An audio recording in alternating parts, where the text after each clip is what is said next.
Good morning. For some reason I've just decided I was going to do it anyway, but not necessarily at 8:32 a.m. But basically I'm going to make a casserole. It probably is one, but it's one of mine. And I've got a little bit of, dare I say it, venison that was just reduced. So I thought I'll help them out by taking that off their hands.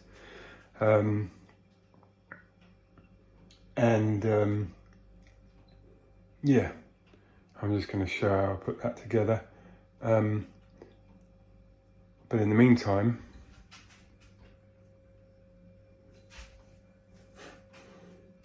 I've got a little bit of tidying up to do. Okay, anyway, I'm going to make a stew. I'm going to tidy up, eat some of my black hole buns, and make a stew. All right, cheers. I'm going to make this stew. All right, cheers.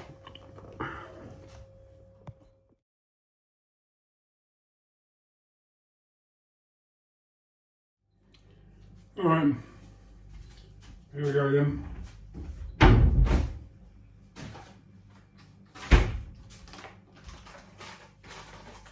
Oh, wrong one.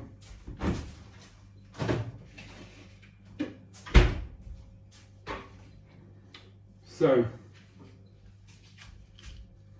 reduced. Oh,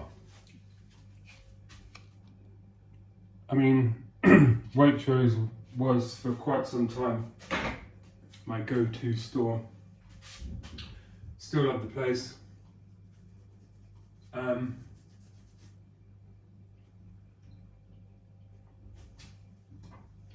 can't always do it. The coconut oil for the pan. Now the pan,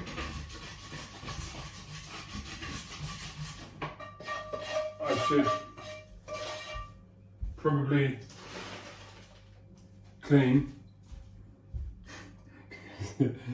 It's not clean, but I'm actually not going to bother.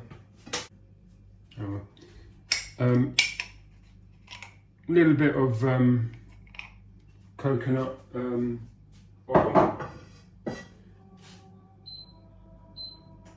in a clean pan. If you don't have a clean pan, use a dirty one. Don't use a dirty one, but I did. So all happens pretty quickly. So here we go with the venison then. Pan is warming.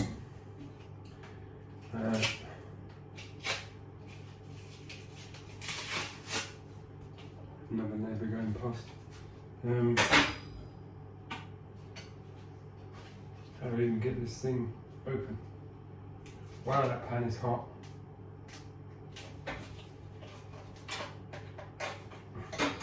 I used to keep some scissors in here. Those don't seem to be available to me either right now. Oh my god. Alright, I'm going to do it in a more disruptive way.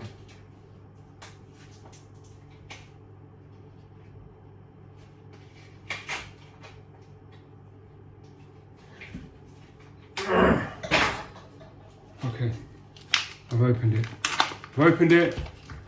It says it's, yeah, it is. It does say it's diced. It doesn't look very diced.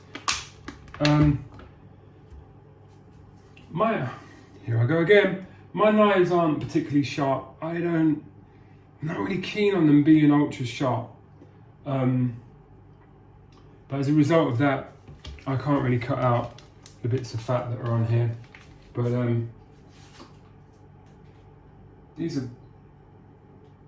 ain't diced. I'm gonna have to cut this up. It says diced, cauterized. So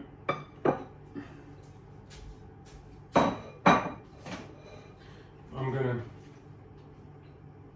improve it with my not sharp knife.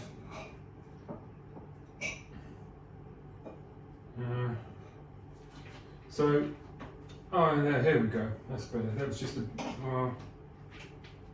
semi-diced, sometimes diced. Yeah, actually, no, that was just a big bit. The first bit I got out was a big bit. In fact, no sooner have I said that, then there's another big bit. So,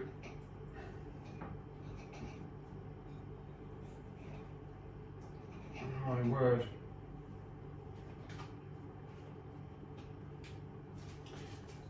And because I dropped a bit on the floor, that's going to go either in the bin or on a rinse. There we go, it's going back in. It's only me. If anybody happens to pop around and want to try some of this, I probably won't tell them that one bit dropped on the floor. There's a 50-50 chance that they'll get that bit. But I think it's gonna be in a slow cooker for quite some time, getting gently. Well, it's going to get seared first of all, that's what I'm doing. Don't know if you have to sear this, but I'm going to. So in it goes. Cue the searing soundtrack.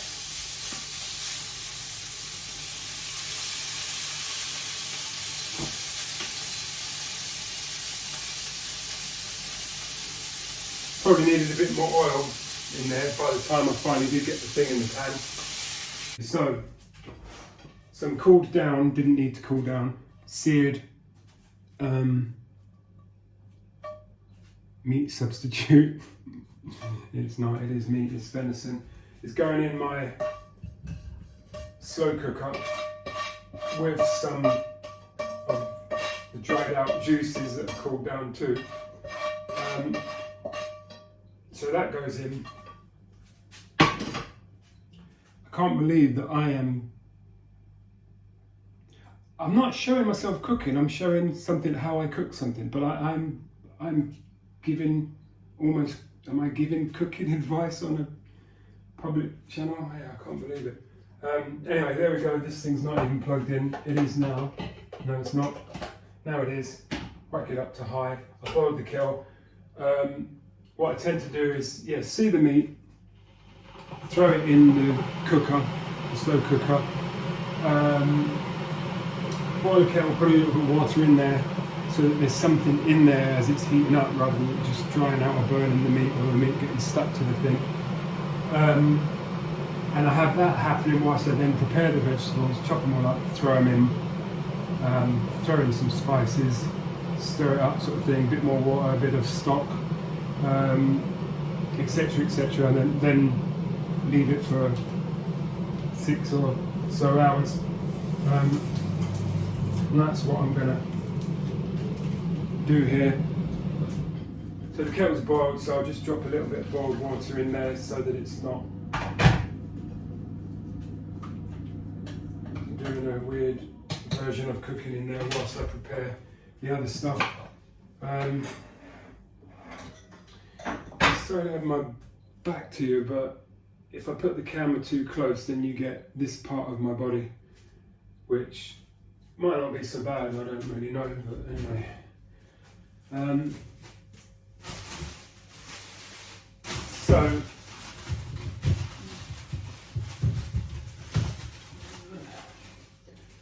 what I'm going to use, you can obviously do this without any meat, but what I'm going to use is I tend to buy large jacket potatoes because you can always make them smaller, you can't make them bigger, right? So I don't have to have them all as jacket potatoes, but it means I've always got a big potato or two in the house if that's what I want. And oven's on a timer, I mean, get the thing out, wash it, stab it a few times, sling it in on an hour and 10 minutes at 180 degrees or something in a fan oven, and you've got a jacket potato. You can, of course, put some oil on it and wrap it in foil and cook it even higher, try and crisp up the outside or whatever. But anyway, that's just like, whilst I'm wondering what to eat, an hour or so later, I have a jacket potato and I'm still wondering. Those would have been the days when I would have gone to the custard creams. Yeah. Anyway, so that's what's going in here is a couple of reasonably sized. They're a little bit small for jacket potatoes, but that was what was in the bag. A couple of sweet peppers.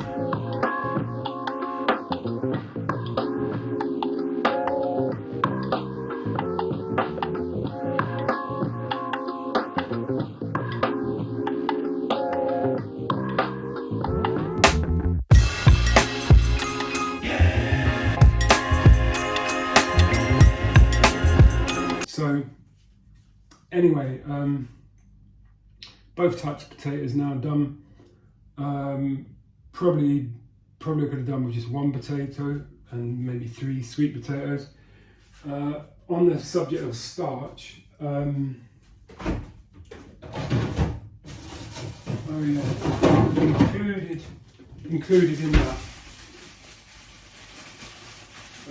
knock off the too much starch sort of thing was parsnips. They use starch too. So, okay, so here we go then. So parsnips. Right.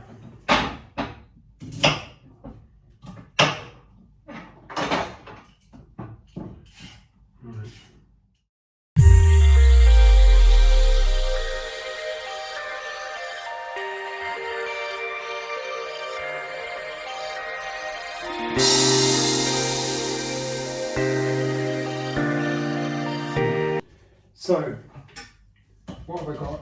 Ow, top of that is hot. I've got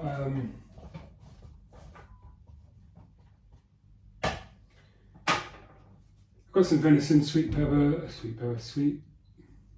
potatoes, regular potatoes, and some parsnip. I think there's probably still starch in swede. Maybe it's slightly lower. I don't know how to cut a swede the best way. I don't want the whole swede in there. So I'm gonna, I don't even like holding these things. God damn, I don't like holding them even. I'm gonna have a little go at cutting this. That'll do. That'll do. I'm gonna put that, where am I? I'm gonna do another cut. Right. Put that half back. Don't know if I don't make something like this again. I can't see myself using this swede up before it goes off. Don't know how long a swede lasts, but anyway.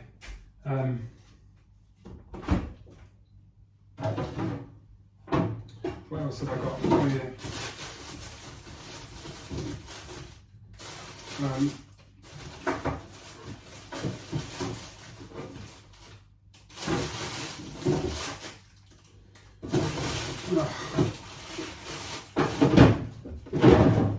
There I am off camera, back again. Got some carrots, got some radishes. I've got some sweet peppers, but the thing is, they're going to be in there for so long unless I introduce them late. I think they're just going to get all wiped out by boiling away for, a quarter of a day or whatever. For some reason, I'm putting these slightly soft. That's too soft. That's too soft. I'm not going to put the others in.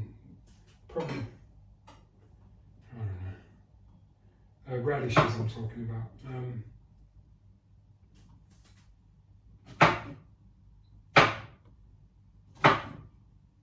Maybe determined to use these up a bit harder in the middle. No, I'm having a little conversation with myself as I'm looking at these on whether or not to use them because they're a bit soft. But I think they're probably okay, and of course they're going to go soft anyway.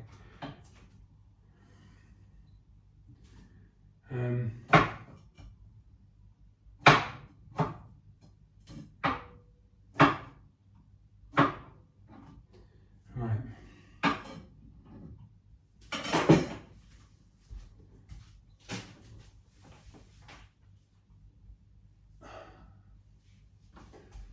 Okay, so in went a few radishes.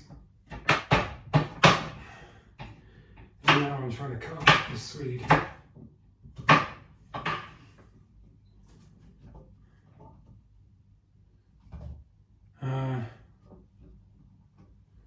So I cut those up, and some carrots. So I cut up the end of the carrots.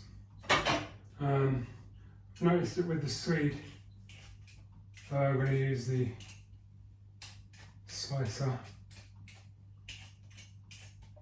the peeler that is,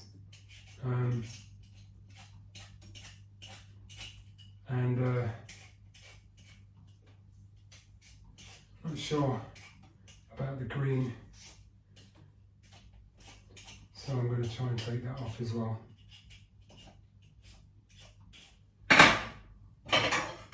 And then cut that.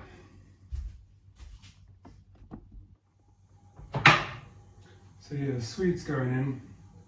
I want everything diced. Maybe people could give me some suggestions. I know I could Google it, but I'm not going to Google it.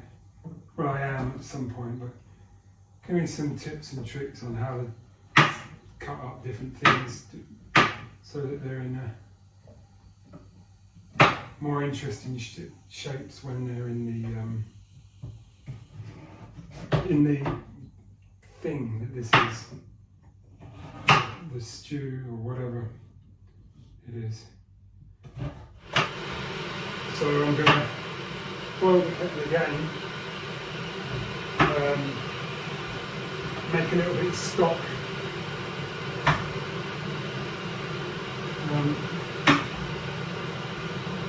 Normally this stock gets cut so quickly that you don't necessarily have to have the stock in there right away, just a little bit of water in the bottom. That's what I do anyway.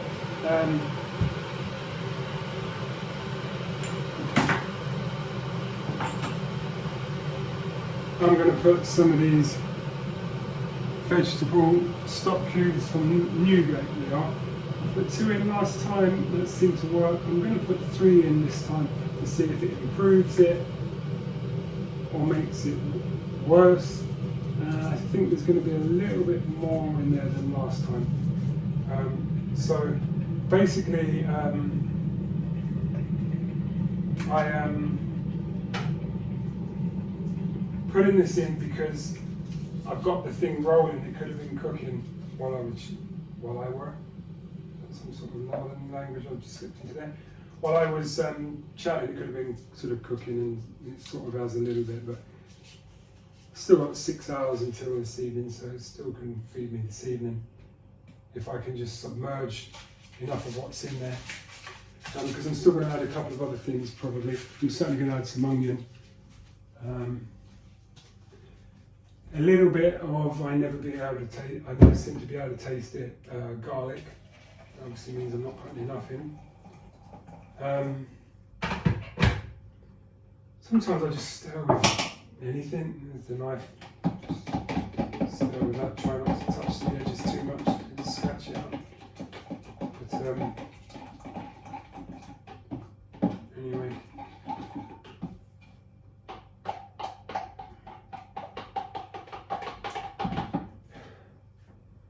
It smells quite nice actually. Don't really need to put it in there, but I'm going to. And then there we go. It was burning on the edges.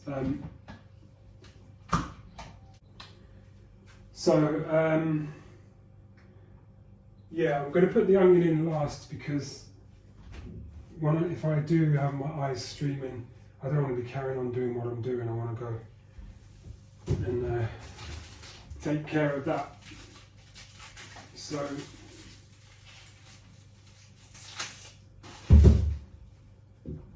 I've got a rather large onion, actually big onions. Of course, when you're cooking for yourself, your ingredients, you know, you have to watch what you're buying, because you're not necessarily going to get through them fast enough to be eating them before they spoil one way or the other. So 3 large onions, I'll probably use them up in time, but I don't want to be using up half an onion, because it's just probably going to go bad before I use up the other half. So, and I noticed in the things I was cooking that 1.5 onions would have been better. So when I saw these large ones, I thought, perfect. Nature's probably got a better way of preserving the onions than I have. So breaking the seal on half an onion, it's not really going to do me any favours. So there you go. I don't use this big knife normally. I used it on the, what's it called, I'm not going to say squash, the Swede. So that's as much as the onion that it's going to have. Let's get it out of my way. I really don't want my eyes to be having problems with this. And as I say, I was told that there is a way of cutting an onion, which maybe I did that time, because I started to find that sometimes I don't have problems with my eyes with an onion. Obviously, try not to have your head right above it as you're cutting it. But I noticed that sometimes it didn't happen, and I thought, oh, it doesn't happen anymore. And then it did big time. So I was like, well, what's the difference? And then I found out this way of cutting, which I think I tried out once. But I can't remember how it was now, so I need to look again. And it did seem to work. And on that occasion, I didn't seem to, on this occasion as well, so I didn't seem to get as much of a problem. Just a little hint of it. I don't want to put my hands too close to my eyes. But anyway, I'm going to use up the last of the ginger as well. I'm going to use 3 big bits of garlic because, oh, I turned into 4. I can't taste any of this stuff, but it's good that it's there. I don't know why I can't taste it, because I'm not a smoker, I'm not a drinker. But anyway, what I'm going to do with this now, I think that's about all for the ingredients. So I'll top up. I didn't know that ginger sort of goes dry and grows a beard when it dries out. Anyway, maybe it doesn't. But that's what this has done. I'm just putting it in and let the stew sort it out. These bits are probably okay, but I'm not sure, so they're going in the bin. So yeah, I'm probably just going to top up the, this is the garlic now, probably going to top up the stuff once I'll put it in some seasoning, and then I'll just top it up with water, stir it up one last time, probably drop a bit of seasoning on the top of that, and then leave it for 6 hours, which sometimes I do 6 hours, like 4 hours on high, and then put it down to medium or something. But you can just test as you go, see how, for me, you know, see how the meat's doing, see how the other stuff is doing. So even the potatoes, probably if I boiled them first and poured away the water, not boiled them completely, but like part boiled them, then of course that get rid of most of the starch, and then I could yeah, that's probably what I'll do. I haven't done that for a while. I used to do that with a roast, part boiled potatoes, and then I was quite keen on putting brown sugar and honey on some of the roast potatoes and some of the parsnips, and kids love that when you do that. So you'll get them to eat parsnip. I don't know if it destroys whatever the parsnip was going to do by having the sugar on it or something, but anyway.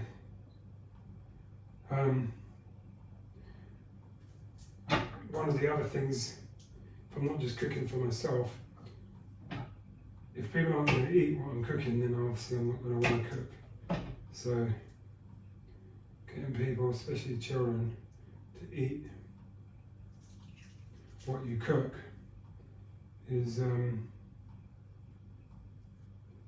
important. And so yeah, ways and means of encouraging that. Flavour's the key one, but with kids, that flavour needs to be sweet for most of them. Unless they have parents who are quite strict on that sort of stuff and sugar wouldn't have been introduced too much into their diet, in which case they find that they're not really that craving for it. So, here goes the last bit of garlic.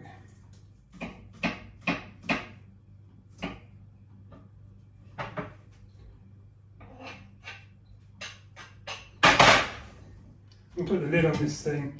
We'll top it up with some water in a second. So it has started to cook, but what I'm also going to do now, I'm going to boil the water that I'm going to top it up with. Replace the water here.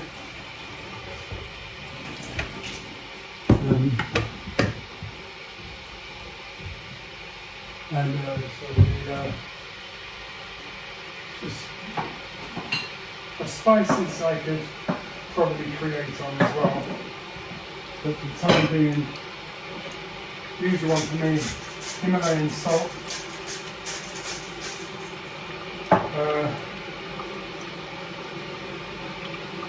turmeric,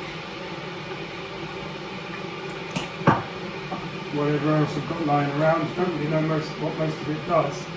Oregano, meat spice. This meat spice, not with shorts in it, but it's quite sweet. I then tend to, I wouldn't use this, it's just this lying around. But in actual fact, let's go to something a bit more realistic. I can get in there properly. Slow cookers very much burns you on the top. You touch it. But anyway, I'll leave those there for a minute, so we'll put some more in now I've stirred it up. And then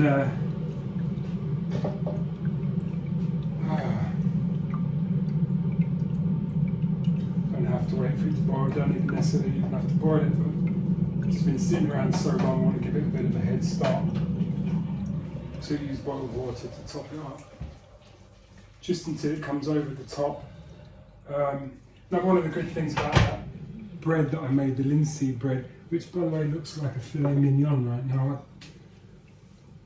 I think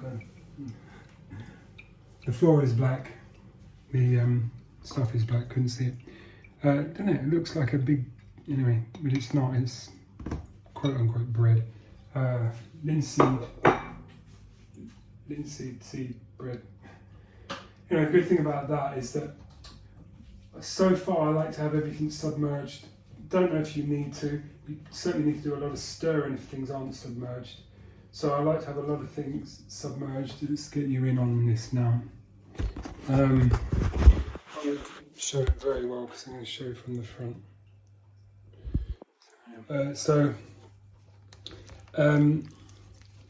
Yeah, the reason why I like to have it submerged is so that I don't have to keep stirring it. But what that means is you end up with quite a lot of liquid, which I don't necessarily, I don't have a lot of use for because of my diet. I'm not eating rice. I'm not eating absorbent things. Even couscous, it's a no-no. Pasta doesn't really absorb it, does it? But even still, there's probably going to be other stuff I can use. Again, as I said, I need to expand my diet vocabulary. But that bread is the last couple of bits I've got left. That'll help, maybe dumplings or something. I don't know what's that, suet, probably not that. But there'll be something I think that I can mop up the juices with. Or maybe my NutriBullet, the last of the juice, maybe I can just put in the blender with, some kale and various other things. I mean, it's going to be good quality stuff in terms of nutrition wise. I'm just working out if I have anywhere over this side where I can put the camera. Let's see what happens. It's not really going to work because I can't get it close enough.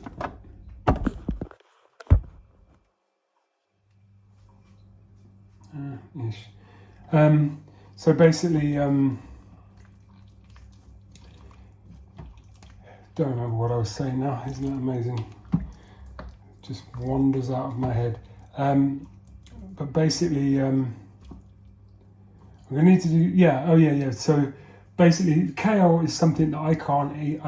When I eat it, if I boil it, I don't like it.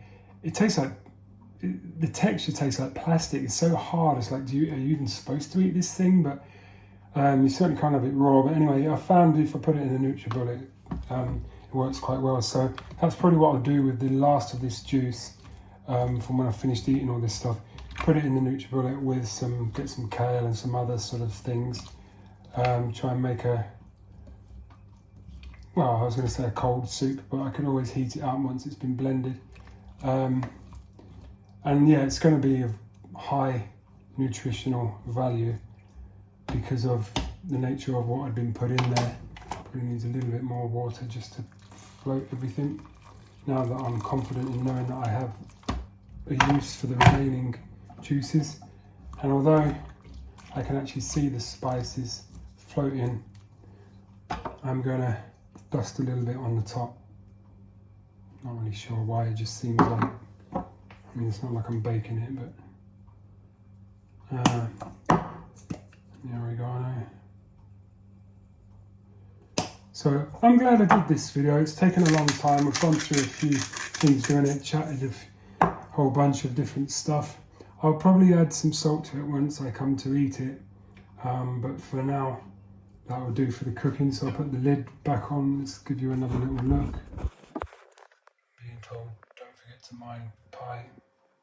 Some sort of wannabe crypto thing that may or may not happen, but I'm in position in case it does. I'm not bringing any money to it, but anyway, it's just a message on the phone came up. So that's all good with that. In fact, I don't need that to be there anymore. So now I've just got the mess to tidy up. But yeah, the bulb is going here when I tap. It's not going to happen now. The bulb will come back on. I need to buy some of those little halogen ones. I wanted to see if I could get some LED ones. But that's how I make venison sort of stew, or whatever you want to call that, casserole or hot pot. Venison and vegetable heated thing in the slow cooker. It's on high now, it'll be about 6 hours. I might drop it down, or just see how it goes during the course of the day.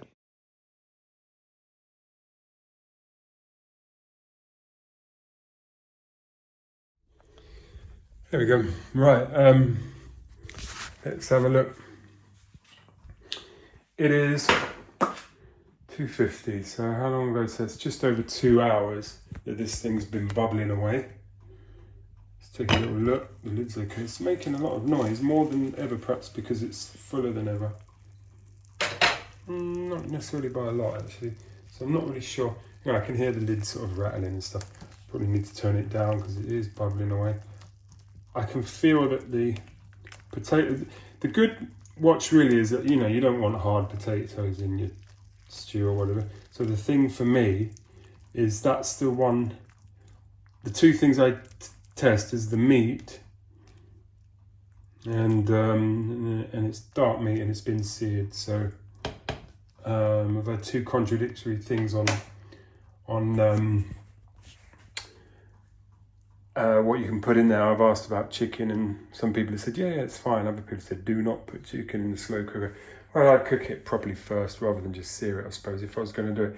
Anyway, because it's sort of it just seems to be, doesn't seem to be a pattern into the answers, just as many yeses as no's. So I think I'm just not going to get into that one then.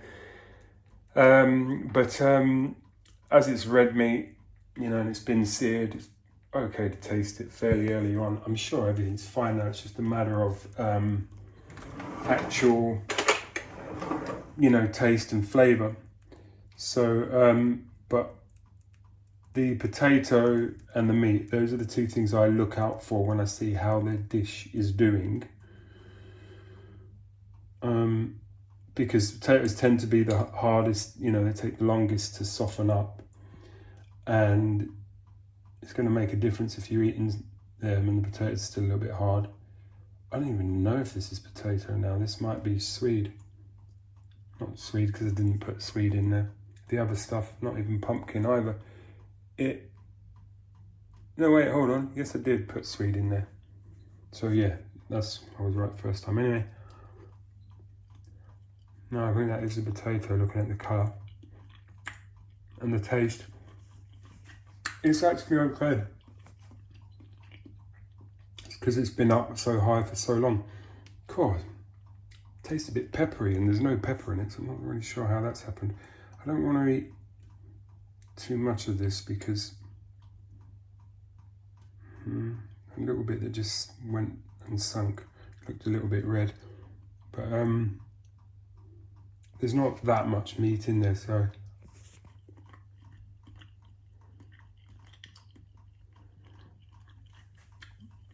it's pretty good. It's not bad at all, actually. I think a couple more, well, about probably another hour in terms of the texture. Still not very much flavour in this, surprisingly. Maybe because of the, I thought there'd be more because of the venison, but I'm going to put it down onto low now because I think, actually I'm going to leave it high for a little while. In about half an hour or so I'm going to put it down to low, and then that'll be 3:30. 6 o'clock was when I was going to eat, but maybe 5:30 I might eat. But anyway, yeah.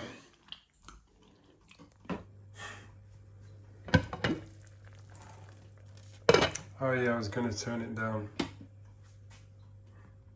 I have now. I'm thinking this is probably ready. But, yeah, it's probably ready. But I wanted to just sort of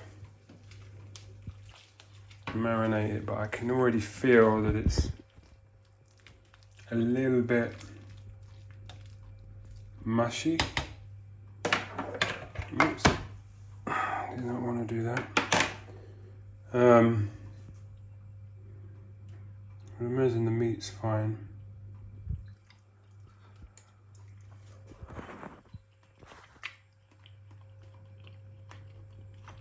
Yeah.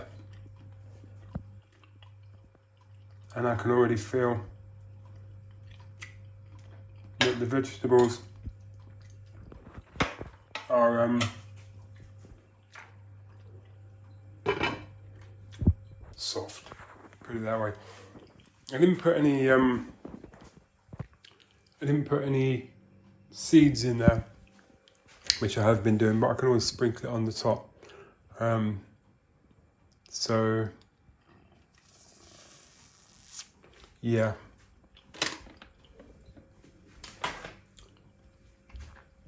I'm gonna have a few little snacks, and it's 5 o'clock. In half an hour or an hour, I'm gonna eat some of that, and I'll let you know how it goes. Cheers. Right, here we go then. Here it is. It's 6:10. Got involved in doing some other stuff, so I didn't come straight down to do this. And whoops. There you go. So now it's still bubbling away, considering it's only on low. But anyway, I think I put it on high for a bit too long. I actually forgot about it. Got into doing other stuff. Amazing,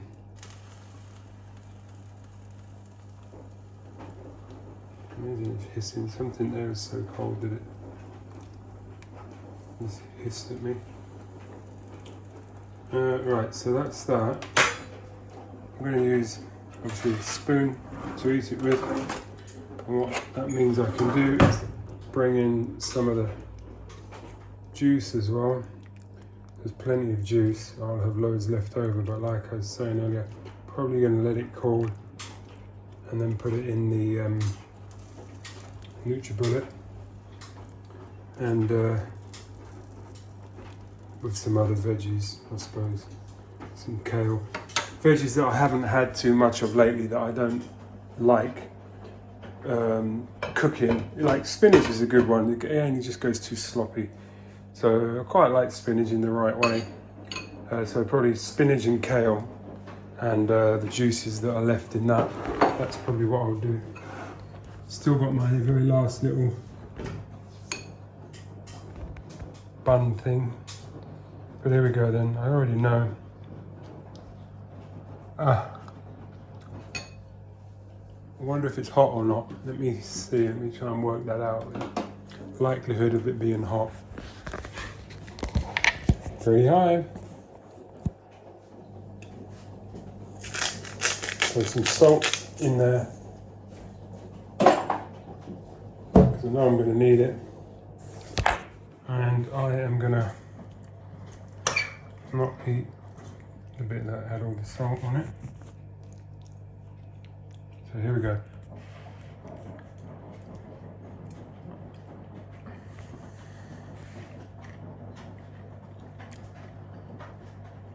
It's like braising steak. It's amazing. Crumbling in my mouth. It needed that extra little bit of time, even though the veggies probably didn't. The lid was on it and the juice is still there, so the goodness should still be in town. Really must get a stand for this phone.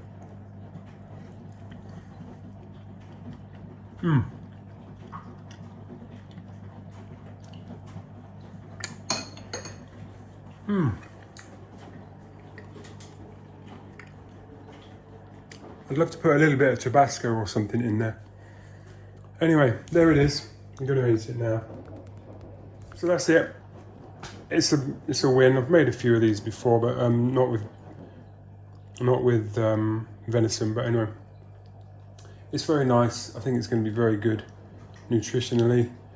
I'm bringing the bun. In fact, let me dip some in. Actually, let me just finish off with dipping in some of the juice, see if it's solved a problem for me.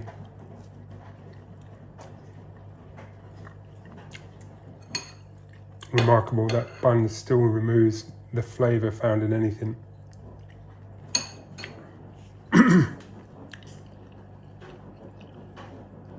Definitely got to work on the bun, but for a first attempt it's okay. We'll see how we go. But anyway, that's good, and the stew's alright. Thanks for bearing with me on this day. It's been a lot of recording. I have no idea how I'm going to shift this stuff around my network and machines and stuff and get it edited and up onto YouTube, but I'll give it a go. Thanks a lot, guys. Cheers. Bye. I forgot to say it, and then when I said it, I wasn't recording. So, once again, like, subscribe, share, comment down below, do what you will, make this thing known, let me know your thoughts, how you got on with watching me, how much maybe of it you watched, any suggestions, whatever, just type some stuff. Cheers, bye. At the end of my work surface, I've got a little bit of a recess which I engineered by moving a few things around. I've got a chair and I can sit underneath this thing as a sort of a breakfast bar. For one, I rarely close the kitchen door fully. But if I do, I have to move this chair out of the way because it sticks out just in the way of the door just a little bit. But the bar is okay, I'm not fully under it. I can shuffle right forward, get my knees right under there. But this is okay. And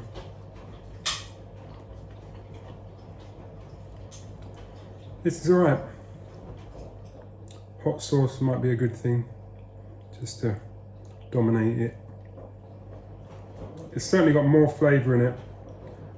Seems to have more flavour in it than it ever had before. It has more flavour in it than this thing does. And try again.